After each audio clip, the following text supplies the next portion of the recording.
Hey guys, welcome to another video with Lim Reviews. I just managed to get my hands on the latest budget smartphone from Vivo, the Vivo Y3, and wanted to share my initial impressions with you after using it for about a day now.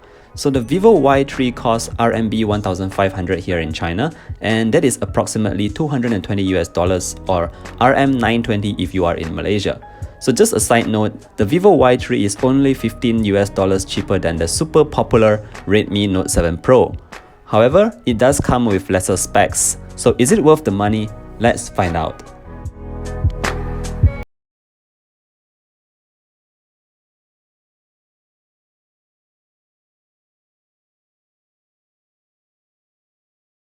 The specifications of the Vivo Y3. The Vivo Y3 comes with a Helio P35 processor, 4GB of RAM and 128GB of internal memory that is expandable via microSD. The display here is a 6.35-inch 720p LCD panel. Cameras wise, the back camera consists of a 13MP main camera, 8MP wide camera, and a 2MP depth camera for bokeh effects. At the front, there is a 16MP selfie camera. So powering the Vivo Y3 is a massive 5000 mAh battery that supports 18W fast charge. However, it does this via a micro USB cable instead of a Type-C cable. So let's take a closer look at the Vivo Y3. The design here looks rather pleasing to me with its cool back design. You get a physical fingerprint sensor and a camera cutout that sits almost completely flush within the back panel. It's worth mentioning that the back panel catches fingerprints very easily, so you might want to put this in a case. At the front, we get a tiny teardrop notch and a slight chin at the bottom. There's nothing much to complain about here. Out of all the notches, I prefer the teardrop notch the most. One thing I do want to complain about is the thickness of this smartphone. So this phone is kinda thick. If you look closely along the side panels, the LCD panel actually sits about 1mm above the frame. So it didn't really bother me, but when holding the device, you can definitely feel the thickness of the Vivo Y3. In terms of the performance on the Vivo Y3, let me start off by talking about that 6.35-inch 720p LCD display. By stretching a 720p display that wide, you're bound to see a reduction in image sharpness, and that is exactly the case here. You can definitely see the pixels on the display, and even in the Play Store, you'll see that the icons here are actually kinda choppy. So watching YouTube on the Vivo Y3 is a poor experience. Videos max out at 720p but looks like it was playing at 480p resolution. It is just poor. If you are used to watching YouTube at high definition, I will have to advise you to stay away from this smartphone. Moving on, let's talk about the Vivo Y3's speed in handling daily apps. Here, the Vivo Y3 is just slow.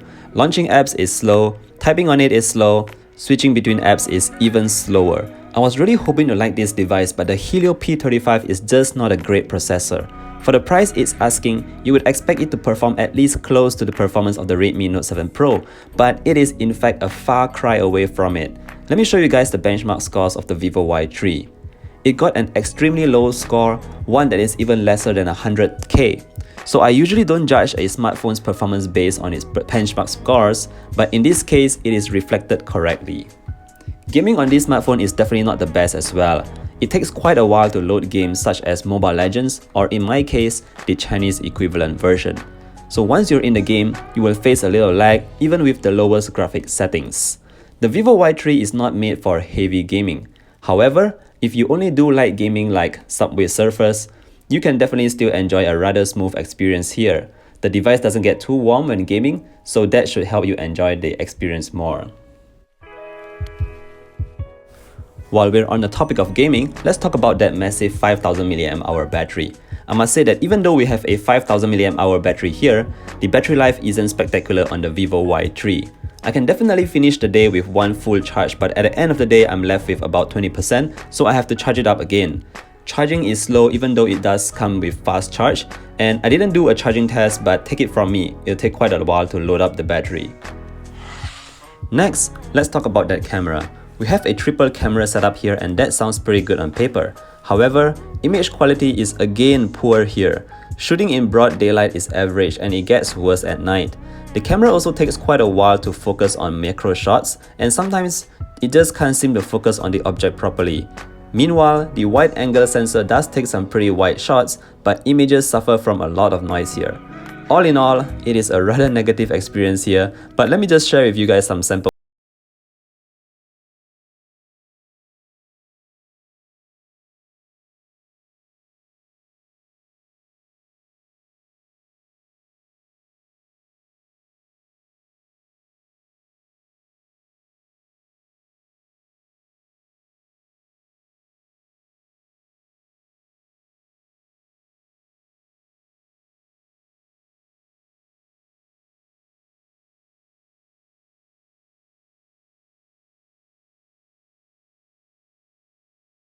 Now that I'm at the conclusion for this video, let me just get straight to the point. Please don't buy the VIVO Y3. It is not worth your frustration and time to spend your hard-earned money on the VIVO Y3. Just get anything else you want, maybe even the Redmi Note 7 Pro or the non-Pro version for that matter. Just stay away from this. I'm really sorry if this video was too negative, but trust me, if you have the chance, go to the shop and try it out for yourself. Anyways, please leave any questions you have in the comment sections below, and I'll see you guys in the next one. Bye!